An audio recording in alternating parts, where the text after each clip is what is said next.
Hi, welcome to Unity Spiritual Center of Lansing. I'm Reverend Sharon Ketchum with a spiritual message for this week. We're going to begin by one of our favorite congregational songs, Your Soul is Welcome Here.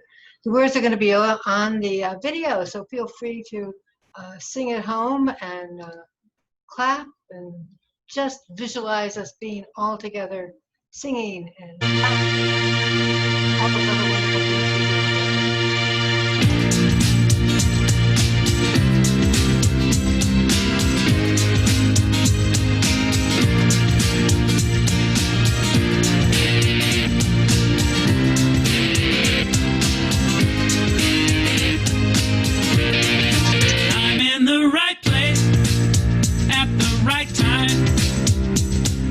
Just where I'm supposed to be. I'm in the right place at the right time. I am just where I'm supposed to be. I'm in the right place at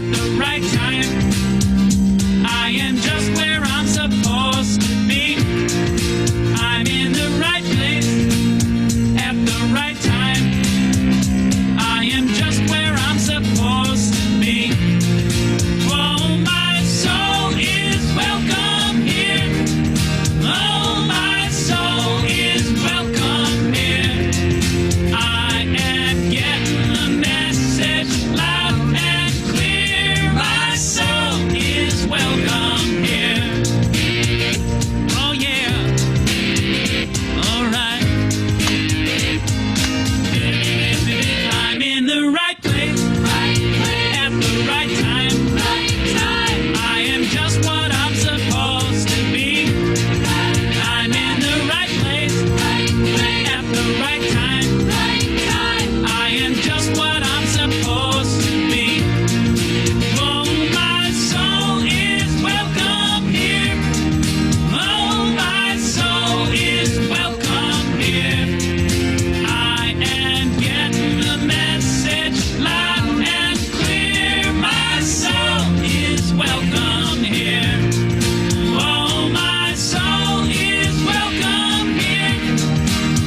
Our soul is welcome here, wherever here is, and right now here is all of us together virtually.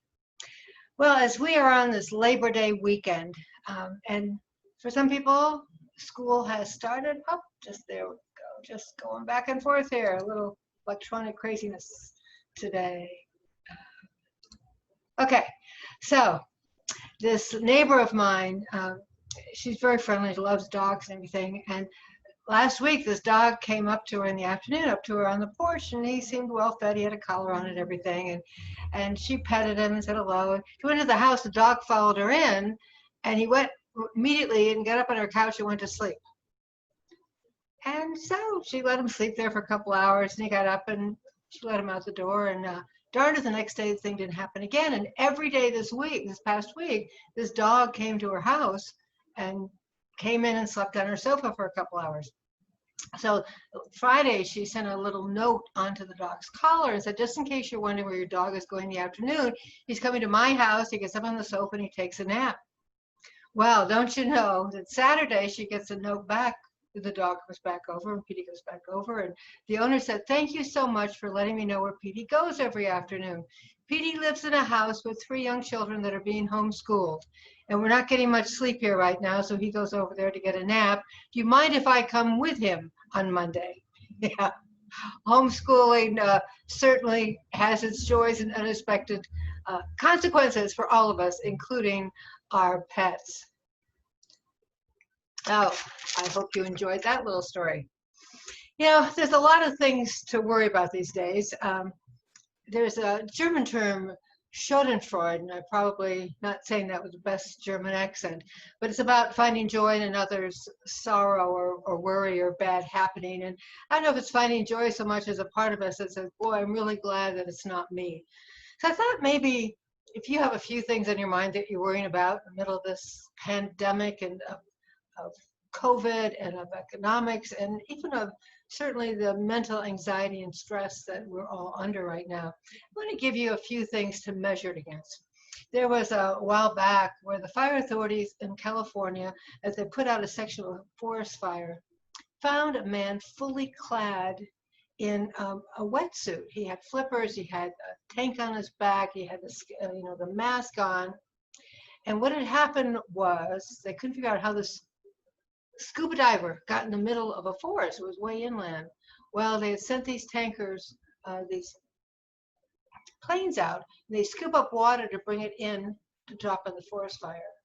And as luck would have it, this poor man, when he was scuba diving, got picked up in the water and was dropped in the middle of a forest fire. How's that for unforeseen consequences, if you will? Also, remember a few years back when there was that huge Valdez oil spill? Well, a real unusual thing happened that day. That was up in Alaska. And they also did this. There's a wonderful organization up there that rehabilitates seals that have been wounded for various different things, from fishing boats and stuff. And they rehabilitate them and then they let them back out into the wild. And they had worked on these 2 seals up there for quite a while. It cost about $80,000 a seal to rehabilitate them. And they took the seals out into the ocean, clean up from the spill and everything. And as they let them go, there's this big round of applause on the beach, and everybody's so excited to see these seals go back into the wild and to be free. And just then, this giant killer whale comes up and eats both of them. Yeah, life happens. Life happens. Or a story about this woman. She came home and she saw her husband standing there in the kitchen jerking all around. He had this wire coming out of him, and so she figured he was being electrocuted. So she got this chair and she slammed his arm with it to break him from the wire. She didn't want to touch him to get electrocuted herself. Well, in doing so, she broke his arm. But what she didn't know was he was listening to a Walkman. Granted, this was a few years ago, people were using Walkman. But it just goes to show you how life can have some pretty unusual things go on that no wonder we worry. No wonder we worry. Just think the things that could happen. Well, Greeks had a word for worry. They described it as something that tears people apart so that we're going in 2 different directions. And even the root of it, the Anglo-Saxon word, means to choke or to strangle. And when we worry, we really choke the joy. We choke the possibilities out of life. And what happens to us if we worry, and granted, I've just shown you a lot of things you can worry about. But when we worry, and we get good at it, it becomes our kind of habitual response to life. When things might happen, we begin to worry about it, and we get very good at it. This becomes a very skilled behavior for us. There's a United Methodist minister, Bishop Welch, and at age 101, a reporter asked him if he thought a lot about dying. And the bishop said, well, absolutely not. He says, when is the last time you ever heard of a Methodist minister dying at 101? He learned how not to worry very early on in life, obviously. But, we do worry. Even people, lunatics, good lunatics like you and I. Sometimes it feels like we're just going through life kind of rowing upstream, that it's really a stress, it's climbing the mountain and rowing upstream. It seems like everything is going the other way from the direction that we're trying to go. And there's a little song that sometimes we sing in unity. It goes something like this. Propel, propel, propel your craft placidly up around the solution. Ecstatic, ecstatic, ecstatic, ecstatic. Existence is but an illusion. Well, maybe you know the song better as row, row, row your boat gently down the stream. Merrily, merrily, merrily, merrily, life is but a dream. Okay, both songs mean exactly the same thing. But the first one is really complicated. It goes far beyond what it needs to be to tell us to relax, to go merrily, placidly with the flow. Ecstatic, ecstatic, merrily, merrily, yeah. We just need to allow ourselves to be in that moment. But when we have all these things to worry about, we start thinking a lot. And we start worrying, and that's really, the worry is a symptom. It's just we become overtired getting in the complications of life. We get so caught up in the facts and the enticement of the outer world, we start living life from the outside in instead of living life from the inside out. We've been told, resist not evil. Fillmore talks about it many times in his writing, Charles Fillmore. And evil is simply that which is not of God, that which is not the real world, the ultimate real world. It's our negative thoughts, it's our words, our actions, because when we start living in that center of negativity, what happens is we start living life backwards. That's what evil is, life spelled backwards. And even when, sometimes we get a health diagnosis that is not what we want to hear. And I often remind even myself that a diagnosis may be true, but the prognosis is always at our discretion. We get to describe how we're going to react to it. We get to choose how we're going to approach this new challenge in our life. And this can be true whether it's a health challenge, whether it's a circumstance that has presented with us ourselves, or whether it's a need to change jobs, a need to move, any kind of change in our life. The diagnosis may be very factual, but the prognosis is always in our court. It is always our choice of what we want to do. You may remember, and studied history over in China, there was Genghis Khan who went about conquering people and destroyed a lot of small villages in the interim. And over in China at that time was a holy man, a Zen master named Madendra. And he was just a wonderful teacher. People traveled from far and wide to come and stay at his house and to learn at his feet. Well, sooner or later, of course, Genghis Khan was going to be making it to this mountainous village where this beautiful holy man lived. And all of the villagers so honored Madrinda that they encouraged him to hide so that nothing would happen to him, because Genghis Khan was known to not be very fond of, quote, holy people. But Madrinda just wouldn't do it. So when Genghis Khan got to the village, everybody else had gone, but Madrinda sat there in the middle of the square. And at that time, he just sat there peacefully, and it really aggravated Khan. And Khan went over to him and said, "Don't you know, old man, I could run you through without even blinking an eye."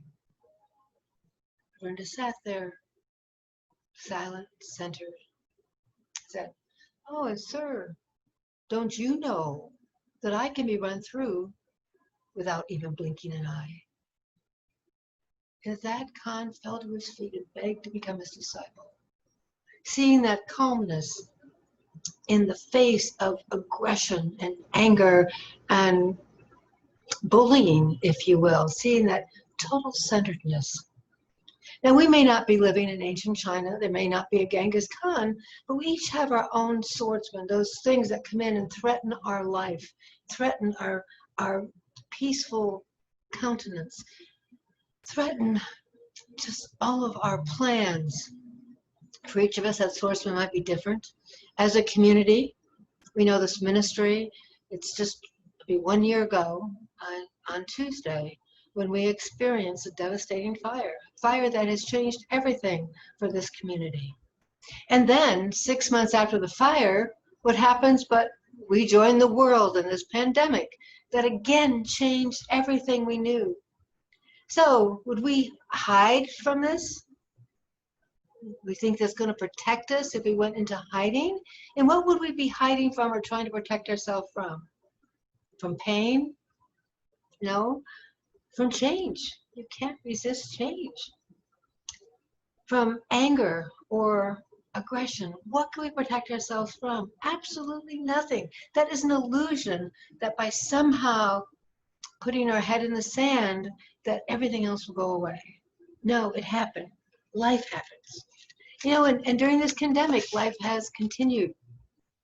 There has just been so many normal things that happen in life. It always kind of strikes me as incongruent that in the middle of this pandemic and all this worry, that still babies are being born and people are getting married and graduations are happening, and none of this stuff may look like it did. Birthday parties don't look the same, anniversary celebration don't look the same, but there's still a normalcy of life that continues. The flow of life continues in spite of all the outer trappings. Gary Simmons, he wrote The Way of Non-Resistance, and he wrote, "We cannot be in this life without being exposed to some form of conflict or challenge. While challenges tend to stretch us and make us stronger, they also bring us to the edge of our resourcefulness." Isn't that true? No one possesses the ability, insight, or wisdom to meet every situation with absolute impeccability. No one has enough insight to meet the situation with absolute impeccability. In those moments when we find ourselves threatened or vulnerable, we might struggle to say and do the right thing, but more often than not, when we are in challenging circumstances, fear becomes a dominant and compelling force in our life. When we act out of fear or negative emotional states, we create pain and discomfort in our lives.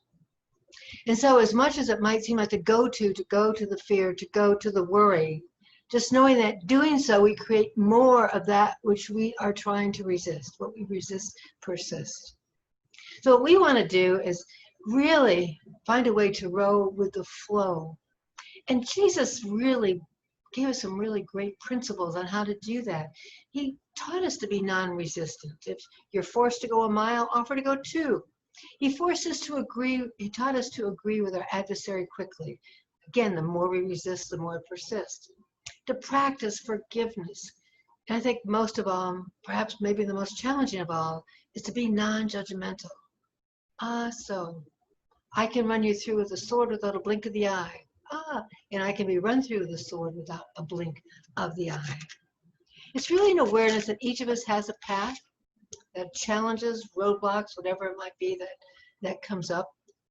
Eric Butterworth addresses this in his book, Discover the Power Within You. And if you're looking for some wonderful reading for this fall, this oldie but goodie, Discover the Power Within You, is a really good reminder to help recenter us.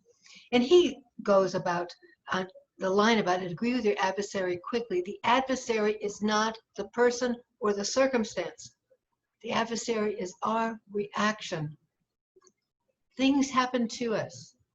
Things happen around us. But the only thing that really counts is what happens within us. Changes are natural, even if it feels that sometimes they're going headfirst over Niagara Falls. Boy, I know a lot of you can identify with that, especially over these past 6 months. I'm from New York, and Niagara Falls is a favorite place to go. And a few years back, I was there with a friend of mine, and we took the Maid of the Mist, a wonderful little boat that you're at the base of the falls coming down. And that day, as I was watching the falls, you can't talk because it's just so noisy. It was coming down. I watched the falls, this tremendous force coming down, this water coming down, and there was this moment where I actually became one with the falls, and I could feel that. And I saw that no matter what the obstacles, the water continued to flow. It flowed over boulders, it flowed over logs that were coming down the fall. It didn't stop for anything. It just kept flowing. And once it got through this turbulence of coming off this big cliff, it went into this serene flow down the river. nothing stopped. It went through the turbulence and went beyond. And that is how life can be. Life happens, it has rough spots. But it's been said that God has given us all the spiritual resources we will ever need to handle and succeed in any of life's experiences, in every one of them. We have it within us, what we need to live through it, to move through it, and hopefully to grow through it. I want to share with you a prayer that a lot of people use. Let's go to the next slide here. The Serenity Prayer. And when things get difficult, this is a fallback for a lot of people. God, grant me the serenity to accept the things I cannot change, the courage to change the things I can, and the wisdom to know the difference. Great prayer. But I also find another one that Mary Manning Morrissey had reworded this that I find very helpful in some things, because especially when things are challenging, sometimes it's just so easy to find another person to blame it on. You know what I mean? And she said, God, grant me the serenity to accept the people I cannot change, the courage to change the person that I can, and the wisdom to know that that person is me.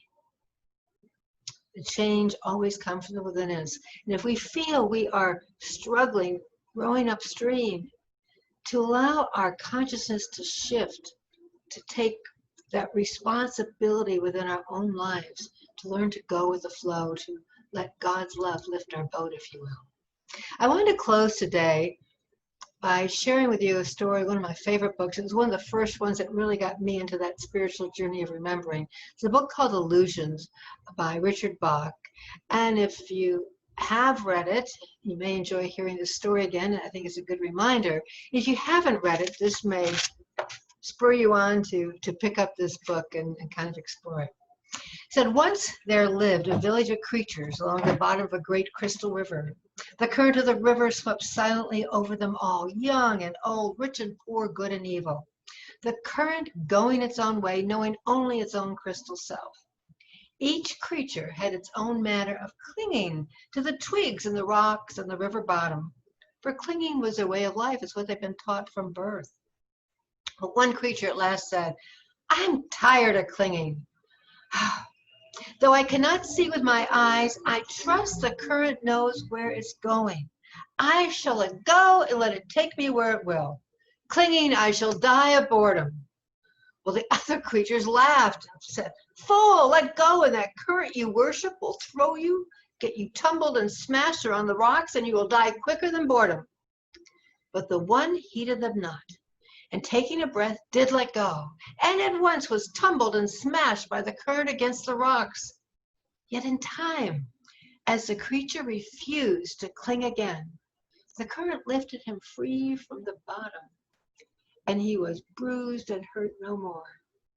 And the creatures downstream, to whom he was a stranger, cried, See, a miracle! A creature like us, yet he flies. See the Messiah, come to save us. And the one who was carried in the current said, I am no more Messiah than you. The river delights to lift us free, if only we dare to let go. And our true work of this voyage, this adventure. But they cried the more, Savior, Savior, all the while clinging to the rocks while they looked until he was gone. And they were left alone, making legends of the Messiah. You know, Jesus as a teacher taught because he knew his oneness with the creation of this universe, the creative power that is within each and every one of us.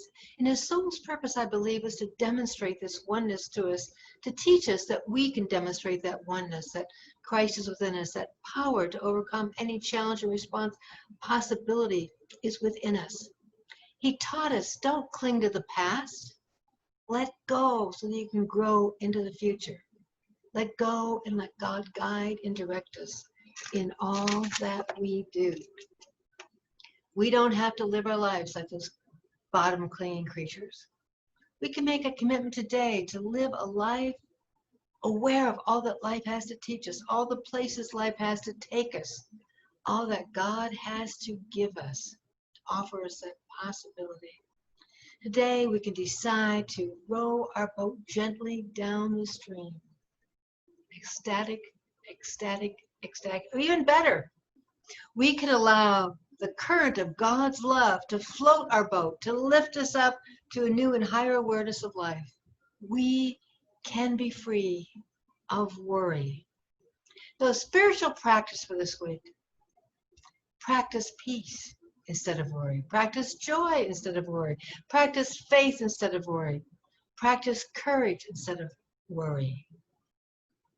Let the love, the divine love, the power within you lift our boat. So take a deep breath together and invite you to join us for meditation. We're going to do a meditation day, and I'm working on practicing peace. And also, as we go through this week, I do want to make a point to invite you to join us for our World Day of Prayer celebration, which begins on Wednesday night with our at 6 o'clock online on Zoom. It's going to end with a live service on Thursday night on Zoom, as we also mark the anniversary of this major change within the Ministry of Unity Spiritual Center of Lansing. Also, time is a time to celebrate our prosperity. We have so much to celebrate.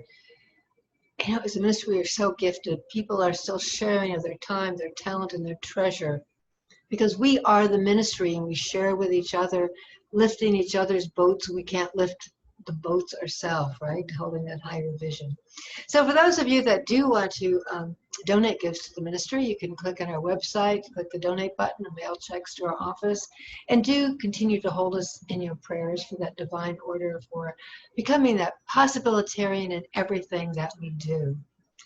And so right now, I invite you just to take a moment to turn within and to recognize the many gifts that are constantly flowing into your life, constantly blessing you, whether it's that cooler breezes of autumn that have entered our lives after a hot and humid summer, whether it is that unexpected phone call, a serendipitous gift that shows up on your doorstep, just knowing that you are that receptor of gratitude for life itself and its many possibilities.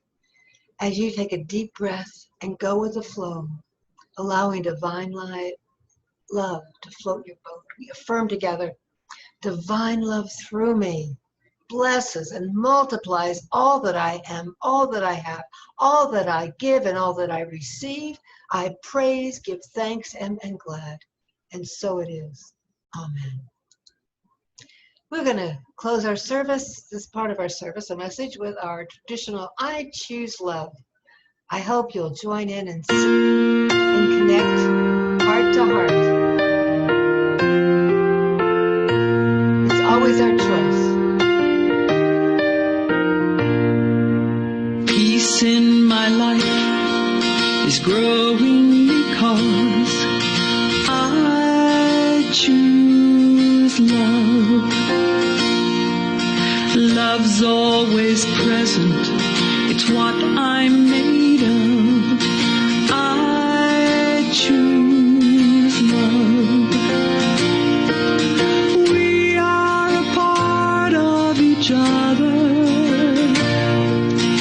We are one tie that binds us, that can't be undone. I choose love.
choose love.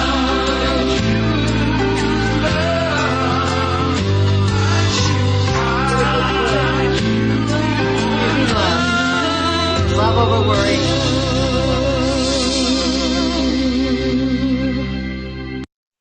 Well, I encourage you to watch our other segments of this week's message, our Opening the Human Heart, if you haven't seen it, and join us for a meditation where we will work on practicing peace instead of worry.